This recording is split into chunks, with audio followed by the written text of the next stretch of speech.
Hello, namaste, and welcome to Delhi. I'm Devina Gupta, and this is Work Life India on the BBC, the show that looks at all things to do with money, the work we do, and the lives we lead. Now, how much would you be willing to spend to rent a womb for your baby? That's a question that many people have to face when planning a child through commercial surrogacy, where they pay a woman to carry their child. This is also called rent a womb service.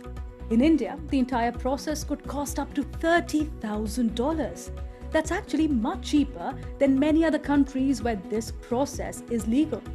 But the government claims it is exploitative and wants to end it. So we're asking, should commercial surrogacy be banned?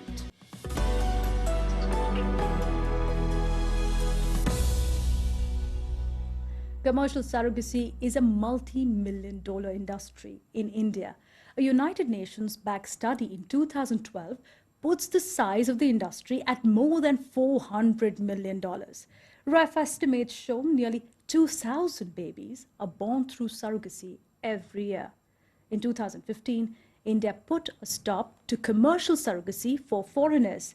Now a draft law has been introduced in the lower house of the parliament to ban it for Indians as well. To talk more about it, we have with us Sandip Soparrkar, a famous choreographer who has made Britney Spears, Madonna, Shakira dance to his steps and is one of the first male celebrities to adopt a child way back in 2008. Welcome, Sandip. Thank you so much. Thank you. Lovely to be here on your show. Well, Sandip, I have to ask you this. Why didn't you consider commercial surrogacy at that time? Well, very simple. I didn't have that kind of money at all. Okay. $30,000 is a lot of money. I don't have that kind of money. And I also believe that a child is born, it's not the blood that is thicker. It is just the bonding that you have with the child makes you grow with the child and makes the relationship better. So I think adoption was the only option for me, and I'm very happy I did it. It's a wonderful thought. And hold on to it, because I want to come back to you to ask you more about it. We also have Professor Mohan. He's a leading academician in India and also is holding multiple panels for public health policies in India. Professor Rao, which side of the debate do you stand? Should India ban commercial surrogacy? I think India should ban commercial surrogacy. I think commercial surrogacy is a form of labor which I do not think should be recognized as legitimate labor. I think it belongs to the other kinds of labor which we do not permit. We do not permit slavery, we do not permit bonded labor, we do not permit child labor, and so on. And so to recognize it as any other kind of labor which should be compensated is a deeply problematic position which comes from looking at things through the lens of reproductive choice. That does not give us reproductive justice. So should India ban commercial surrogacy? Yes. All right. Dr. Preeti Gupta, leading IVF specialist in this field for 19 years, who has met a lot of parents who won't believe what Mohan has just said. Absolutely not. And, but let me ask you this, because it's a very strong statement that Mohan has made. Can you compare commercial surrogacy, where there is a mother who is hired for just having a baby in her womb for 9 months, then has to give it away to someone else, gets money for it, and that's legal for Indians in India? Can you compare it to slavery and child Not at all. bondage? Can you legalize begging? Do you want her to beg? Do you want her to go for prostitution? She's choosing a way. It's her body, and she is choosing a way. There are people, if you come to meet these surrogates, there are people who do not have any other option. And this is one option which can give them some, it's their choice, and they can give them money who can take care of their family, their children. There are people coming to me they're young people having 2 children, left their husband has left them, they're alone. Who will take care of them? Will the government come? Who will come and take care? Well, Dr. Preeti, you're saying that these women who are mostly from economically weaker background, but do they have a choice? Because what seems is that this is a way of making money. They're taking the chance. According to United Nations Human Rights Report last year, they said children are at risk of being commodities as surrogacy spreads and usually amounts to the sale of children. No, that is where legalization needs to come there. That is where regulation needs to come. That they need to be taken care of by the government, The government needs to make sure that these surrogates are protected. They need to give them benefits, incentives, that they might give them job, that they're doing such a good job, and they can take care of their education and everything. But So I think But I that also is want where to ask, regulation needs to all come right, in. I want to ask you, Sandeep, if there is a woman who is in a difficult position, she needs money desperately, she chooses a line of work, and that is to be a mother, a surrogate mother for another couple, which is desperately needing a child, and you are a single parent. You understand the hope with which parents adopt such procedures. It is a joy of having a child in the Correct. family. Why raise objections? I think a woman is, if she's doing it willingly, I think there is no other option but to allow that. But I would say regulating it is very important, because the biggest problem right now that what we are facing is that there is no regulation at all, and that is what is creating the problem. And Mohan, I want to ask you this. Countries like Russia, countries like Ukraine have legalized commercial surrogacy, even for foreigners. Why is this debate in India? And we are the second most populous country in the world. Clearly, there is a huge social construct and pressure on mothers, on families to produce a child. I think that is actually a big problem. And I think surrogacy is no solution because it strengthens the problem. I believe surrogacy strengthens patriarchy, strengthens this idea of bloodlines, strengthens ideas of caste, strengthens ideas of endogamous marriages, and those are problems for Indian women. Why do you say it strengthens the idea of caste, which is actually a social hierarchy and a very unique hierarchy in What India? you're trying to do here is actually to create bloodlines, and that is what caste is about. Endogamy is about that. Okay? Now, the other thing I would like to say is that, I mean, it's a dismal situation if you want to compare ourselves with either Ukraine or Russia, because these are also the countries which are at the bottom of the international hierarchy in selling women's body parts. They're also the largest exporters of oocytes, for example. They also sell fetuses, which are very important in the cosmetics industry. So it's important also to look at surrogacy within the larger global bioeconomy, which goes into trillions of dollars and is dependent upon body parts which are But mined what about from right to women. livelihood for women? What about right to livelihood for women? I mean, this is amazing that this is seen as an anti-poverty measure. You I think it's Now, just what should you Okay, do Dr. to a Preeti. lady who comes to my clinic and she's offering that she can help? She doesn't have any way. What should she do? You tell me. What is the alternative you have for her, or the lawmakers have for her? Are you going to give her a job? Are you going to give? Is somebody going to, I think those are questions we should ask ourselves. So till the and time, I'm till sorry, the time we have raised our society, we have changed our society, that we have educated our women. Till the time we have raised the level of till that time. Okay, These well, things need to change, but it will take time, Devina. it will take time, but let me tell you, I actually went to a surrogate hostel in Delhi.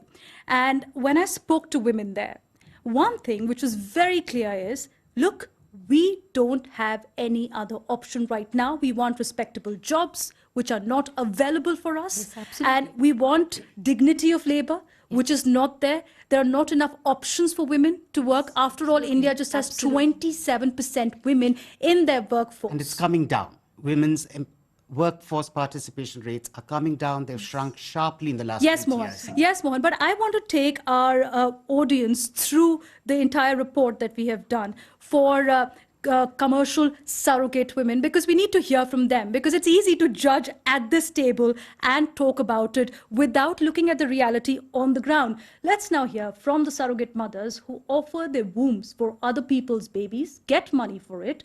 I met them at a hostel in Delhi where they stay away from their families for 9 months. It was quite a revealing experience for me. I'm in a small house in Delhi, which is a hostel for surrogate mothers. There are 2 rooms here with 8 beds facing each other. There is an air conditioner, a television, and a cook, which is a luxury for the surrogate mothers here who are from underprivileged background. They have to stay here during the course of their pregnancy, where their diet and their medication is monitored very closely. I spoke to 23-year-old Jyoti, who's staying here with two of her children who are under the age of 5 and is 7 months pregnant. She tells me why she decided to be a surrogate mother. शादी हो गई थी 17 साल की उम्र में मेरी शादी हो गई थी. I got married at the age of 17. My husband lied to me about his work. After marriage, I got to know he's an alcoholic. He was jobless and he used to beat me. I left him and came here with my 2 children. And I decided to be a surrogate mother now because my children are young and they won't ask me any awkward questions. Of course, I'll get good money as well. When I was pregnant with my own child, I never went to the hospital or had any medicines. I ate whatever I could manage. But now the intended parents bring fruits and medicines. I go to a hospital for regular checkups. बच्चों को भी पता नहीं रहेगा और मुझे पैसों की भी हेल्प हो जाएगी. Jyoti found out about the surrogacy clinic online. She agreed to rent a room for nearly $7,200. But for Jyoti, there is one constant reminder that this baby is not hers. A lot of surrogate mothers ask for a picture of their baby after the birth. They want to see how the child looks. But once you see a picture, you are hesitant to give your child to another person. So after giving birth, I don't want to see the child's face. Just 1 month ago, 34-year-old Rajkumari was a surrogate for a healthy baby girl. She stayed in the hostel for nearly 9 months and now comes here for a postnatal checkup with her own 3-year-old child. She tells me her husband supported this decision. At first, my husband refused to give me permission because it's a long process for 9 months where we won't be living together. Then we talked about it. Our financial condition was getting worse, so he agreed. But I didn't tell my parents. They wouldn't understand. I just made an excuse that I got a job in a hospital and will be living there. In fact, after I gave birth to a girl, her parents came to thank me. It felt good that they didn't see me as a woman who's after money. She wants to be a surrogate again to earn more money. When I ask her why not do another job, this is what she says. What else can I do? Should I sell my kidney to get money? There aren't enough jobs. For women, it's not easy to work anywhere also. At least as a surrogate, you can live anywhere, at home or a hostel, and look after yourself and your family. Well, Preeti, I know when it was going on, this piece, you were actually nodding and agreeing. And what struck me most is Rajkumari saying, should I sell my kidney? Exactly. What else should I do? But hear me out. Isn't this only the option for the poor who actually don't have any option and they're being exploited? This is one of the options, see? This is one of the, I'm not saying it's the only option. I always tell my surrogate mothers, look for a job. And that's why I'm saying the government comes into picture. Give them jobs, give them education, give them the money that they're earning, put them in the bank. That is where we need to regulate. That is when we need to help these people. And that is why, so it's banning is not the solution. I was just telling an anecdote to Sandip. I was telling him that one of my colleagues said, ki, when my mother tells me to clean the room and I cannot clean the room, I just, which part I'm not clean, I just cover it. So that's what we are doing. We're just covering it, just finish it. But so Sandip, where do you see that some of these women actually are paid just 20% of the cost, which is for the entire process? As you rightly said in the beginning, it is a lot of money for anyone who wants to go through this route, despite the fact that India is a cheap destination for it. But these surrogate mothers actually get a fraction of that money. That's true. Do you think they're being shortchanged? Oh, definitely, yes. They've been cheated by the middlemen, maybe by the doctors as No, well. I'm please, sorry, I Sandip. don't know, but You don't know the I don't know doctors how at it all. would be. We are very But nice people. We are I'm very sure, honest. Yes, I'm sure. You cannot even say that. I'm sure. But the so point many- is that You the will not system believe is it. like this. Yeah. The system is like Don't know this. how it's That been is just a fraction of Sure. money which goes to it. But Dr. Preeti, do you interact with the surrogates I directly? do. I do talk to their husbands. I entirely talk to them that what are you going to do with this money? Why are you doing it? What makes you do it? Do you have any other option? And after confirming, I make sure that, they get the money. I tell them, do you know how much money you're going to get? Do you know at what point of time, how much money you're going to get? So I make sure that they know it. There was once a surrogate, she came to me and she said, I don't know, they told me only if I deliver the baby, then. So I interjected and I stopped it. Okay, but here's the fact, Mohan, because when we sit on this conversation and we speak about banning this practice and keeping the human cost of the surrogate mothers in mind, as we've said, there are a lot of celebrities who have actually taken this route, be it famous Bollywood actor Shah Rukh Khan, be it famous film producer in Bollywood Karan Johar, recently a television producer Ekta Kapoor, and internationally you have examples of Kim Kardashian, who's going through this surrogacy route for yet another child.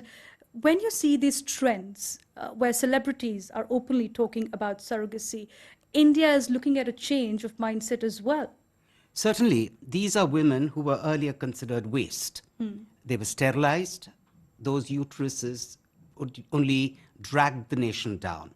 And suddenly, out of waste, you're generating wealth. Your GDP is growing. CII welcomes it. FICCI welcomes it. Medical associations welcome it. But what does it say about how we treat women in our society? I think the whole idea of choice is rubbish because she's not allowed to choose. She can't even sign, this woman. What about adult. choice Her for husband the has to sign. intended parents? Her husband has to sign. But there was a case of Jyoti who said she is a single person who's looking after her children and this is what she wants to do willingly. I want to move a step further and I want to ask, what about the choice of intended parents? Shouldn't there be a choice for somebody like Sandip? Look, I need a child, I can try adoption or I can go through commercial surrogacy, but I need the choice. I think choice is something vastly exaggerated by people who have a particular interest in something. Because, as I said, reproductive rights for some people comes in the wake of reproductive wrongs for others. And I think that is important to keep in mind. These are strong statements. Sandeep, I wanted to ask you that recently, when this entire new bill or new legislation was being talked about in the parliament, an Indian former minister, Sushma Swaraj, actually mentioned that commercial surrogacy is becoming a luxury, only for those who can afford it. That's true. While it needs to be a necessity. And while saying this, she said that there are certain celebrities who already have children and then going for surrogacy as well. Why do you think people in India are hesitant to go the route that you took, which is adoption? There is stigma attached to the whole thing. Here you want your own blood. So you want to go for surrogacy and you want to go in for your own baby, your own blood. And I think somewhere we need to get that whole mindset cleared that even our Krishna, the Lord that we pray to, was adopted. And there is no harm in having an adopted child in your house because, like I said before... It was a surrogate. See, I guess it was not adopted. Well, we can debate the Indian mythology, but what's happening at the moment is... it is a concern, Dr. Preeti, when the woman, Rajkumari, in that particular report said, if given a choice, I would go for it again. And that's been seen as a way of making money. And there are exploitative practices as well. In 2008, there was a case of baby Manji, a Japanese couple wanted a surrogate baby, and then they got divorced. So the baby was stranded in a legal battle. So how do you regulate this industry? Is it possible if somebody like Rajkumari comes to you and says, I want to be a surrogate, and you can check the background whether she's been a surrogate again? No, it's very difficult to check the background. But if she comes to me and say, I'll definitely say, please, this is not good for your health.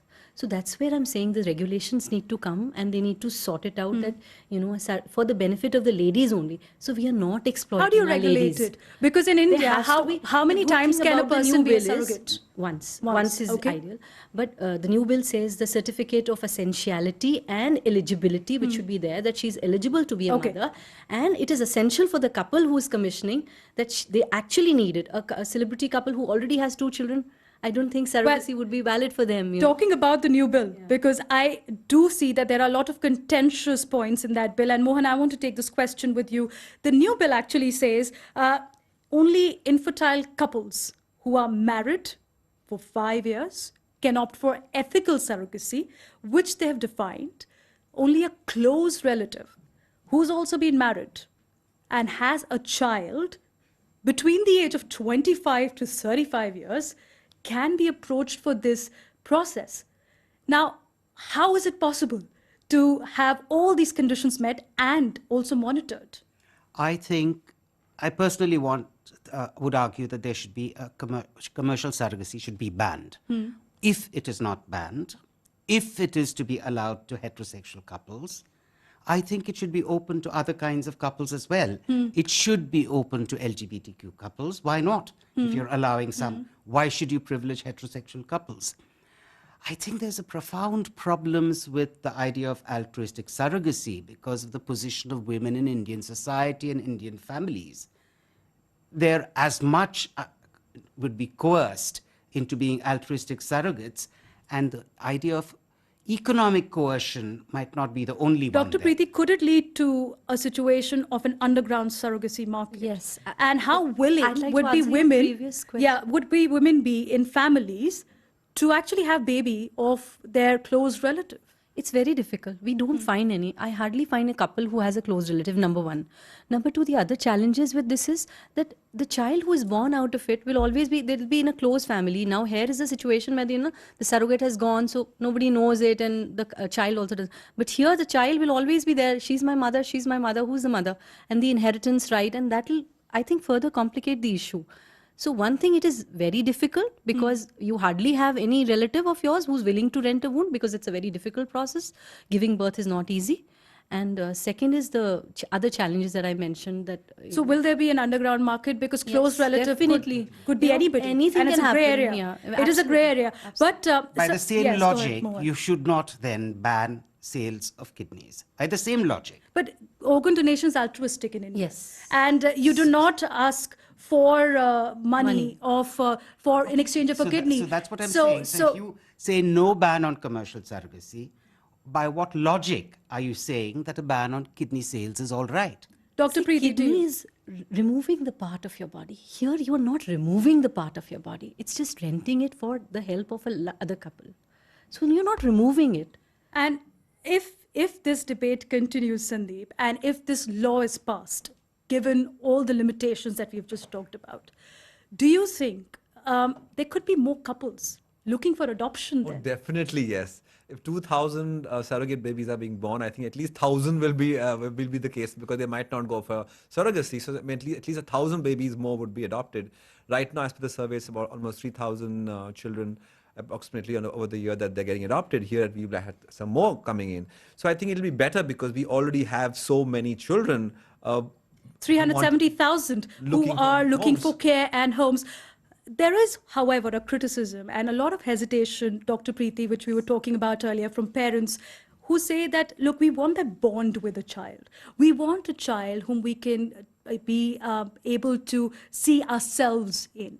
Having gone through adoption, do you want to tell us what's been your experience and how can people get across this mindset? I think living with the baby, seeing the baby grow each day, cleaning the baby's potty every time, changing the diapers, The journey nappy, of the it, journey yeah. of it. When the first time child takes you, papa or mama, when the child calls out a name, that is what is bonding. Holding the hand, seeing them start walking, crawling, that's what creates the bond between the parent and the child. And it is not the blood, because I will always believe that love comes by being together, staying together, teaching the child things. That is where the whole affection builds in, and that is where only love will last forever. Well, you're talking about a dream for many parents. And I would like to wrap up on this note because it's a very positive expression that you've said, Sandip. However, I must concede there are no easy solutions on this one. It's a very complex discussion, but thank you for being part of it. And as we go, the point is a ban on commercial surrogacy may not be the best way forward. It's a very complex issue, many layers to it. The rights of the surrogate mothers certainly need to be protected, but people may not be able to start a family, would also hope that imposing stiff conditions will block their chances of being a parent. It's about the future of surrogate mothers, the child, and also the future of the world which the children will carry forward. Thank you for joining us. Do tweet your comment with #WorkLifeIndia.